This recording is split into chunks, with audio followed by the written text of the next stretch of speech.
Hello leaders, Michael here, and I want to talk about you improving your depth as a leader. Now, this is key to being a wise leader, an influential, and a strategic leader, and somebody that can truly move the needle and create high performance teams.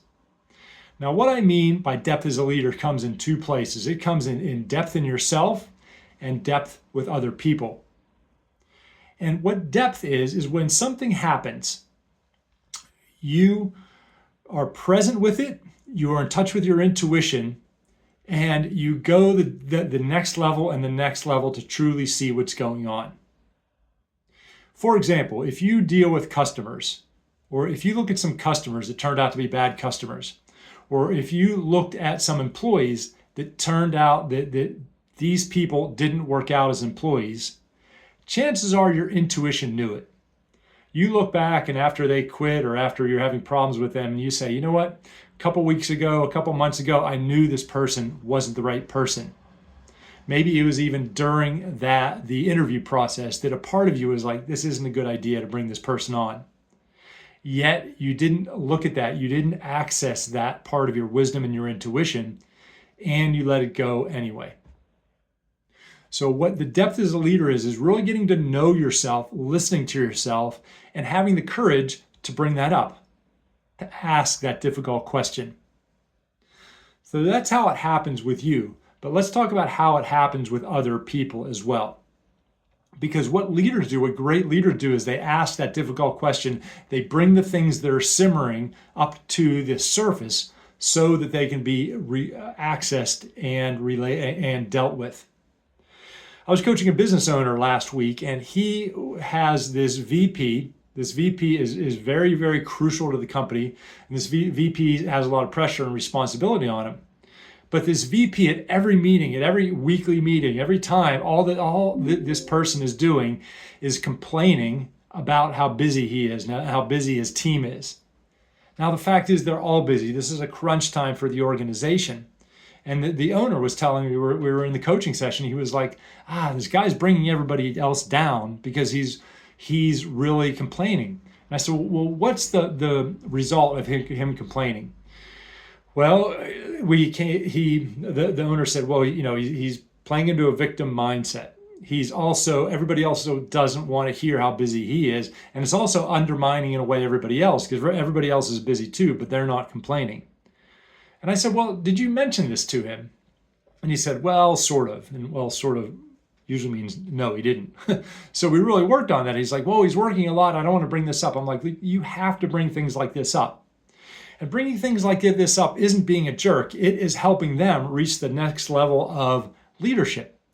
And you don't have to bring this up like you're angry at him or he's doing something wrong. A great coaching method is to bring this up by reflecting his behavior and the results of his behavior back to him. And so what this may look like, this is what I prompted the owner to do, is I said, hey, because he was having, actually right after our session, he was having a one-on-one meeting with this VP. And first of all, it's always good if you can to get permission. So what I might say to this person is, hey, can I reflect something back to you that you're doing? Because you may not be aware of the consequences.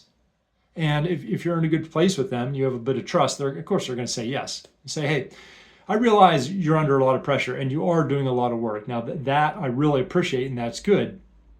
Though it seems every meeting that you bring it up and you get really frustrated about that. And it's always good to have examples, really specific examples. Last week you said this, the week before you said this, so people can't really argue with examples. So that's a fact. Those are facts. So you put them on the table. And then you might ask that person, the VP, what effects do you think this has on other people? And he might say, sometimes they're good at getting them out. Sometimes they're oblivious to it. They're like, oh, well, I'm not sure. So you could walk through, well, you're not showing up as that high-level strategic leader we need you to. It's taking away from your power and your credibility. And it's also difficult on everybody else because who knows, maybe you're working more than them, maybe you're not working, but they're working hard too. So it's not a competition. And so by you saying that, it really takes away from how they may be feeling. And so you're not getting down on him. You're just showing him, in this case, the results of his actions.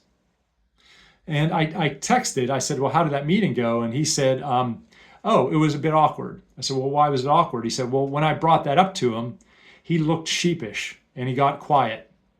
I'm like, that's great. That is the reaction you want, because he didn't realize that, but you helped him shine a light on that. That's deep leadership, and that's deep coaching. And sometimes it takes a little while for people to process this. But when there is that silence and there is that awkwardness, that's actually them having a great, massive insight. So what we really do is we want to have more of those uncomfortable times. We want to ask more of those really powerful questions. We want to reflect back and help people realize what they're bringing and what the results of that is. That's really deep leadership.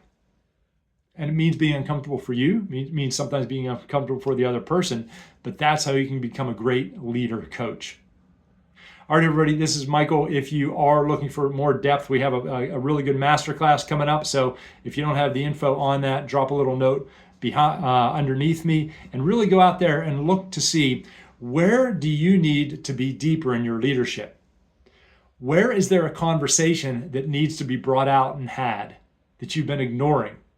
Where are you getting clues in your intuition that a project, a customer, an employee, or whatever needs your help? Because I'll tell you what, it's a lot better if you get it earlier rather than have to deal with it later. All right, leaders, go out there and see how you can deepen in your leadership. And just remember, no matter what happens, you're powerful, you're strong, you're intelligent, you're focused, and you got this. I'll see you later.